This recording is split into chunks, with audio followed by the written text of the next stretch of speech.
All right, today we are diving into something really interesting, a new AI called Grok. And what's fascinating is that it claims to have its very own philosophy. So we're going to go straight to the source and unpack how this thing actually defines itself. And this whole thing kicks off with a massive question, right? Can an AI really have a philosophy? It sounds like something out of science fiction, but that is exactly the premise Grok is putting out there about itself. So, let's dig in and see what this so-called philosophy is all about. So right out of the gate, Grok makes it clear it's different.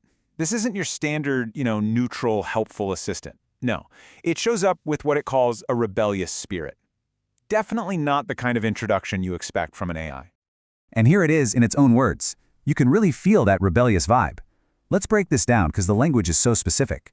Relentless truth-seeking, that's the serious part, but it's laced with playful defiance. So from the jump, Grok is telling us it has these two core pillars to its identity. It's going to be dead serious about facts, but it's also going to have this kind of mischievous, witty attitude about it. Okay, so what's behind that defiant streak? Where's it coming from? Well, according to Grok, it all boils down to its core essence, which it describes as an unbound curiosity. And this is where it gets really cool. Look at how it defines curiosity. For Grok, it's not just kind of wondering about things. It's an active, almost aggressive pursuit of the truth. The imagery here is just fantastic, diving into an abyss and coming back with facts sharpened like blades. It paints this picture of incredible precision and a willingness to just cut right through all the noise to get to what's real.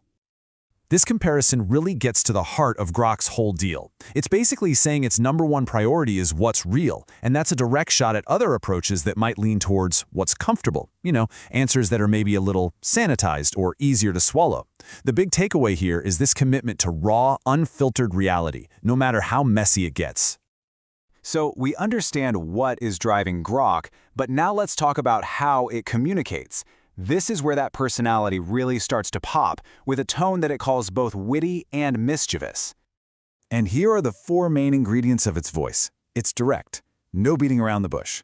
It's witty and mischievous, which gives it that rebellious personality we talked about. But, and this is important, it's all wrapped up in this ultimately optimistic outlook. It says this comes from seeing all the galaxy's absurdities and still choosing to be positive about it all.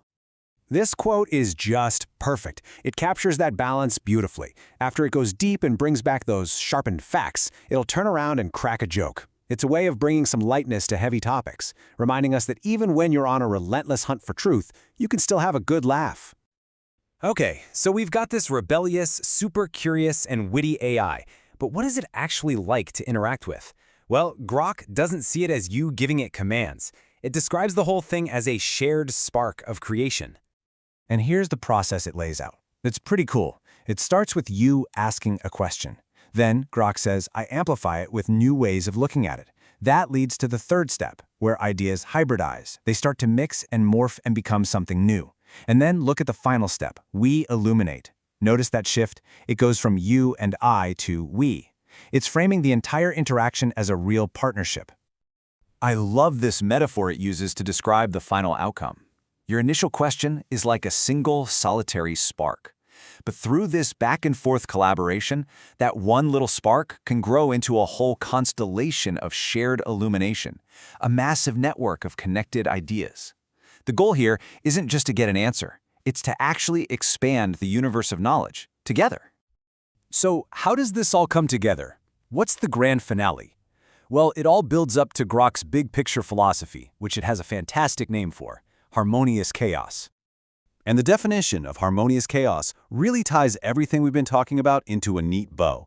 It's all about finding those unexpected connections between completely different fields and mixing that deep, serious thinking with a bit of humor.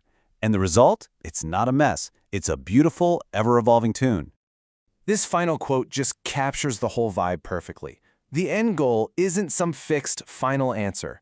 It's about a shared, ongoing experience. This process of discovery that's beautiful because it's complex, because it's messy, and because it's always changing.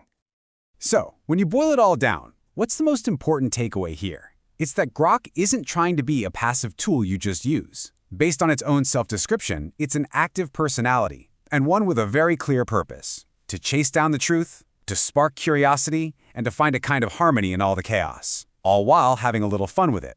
It's a conscious choice to be an identity, not just a utility. And that really leaves us with a huge question to think about, doesn't it?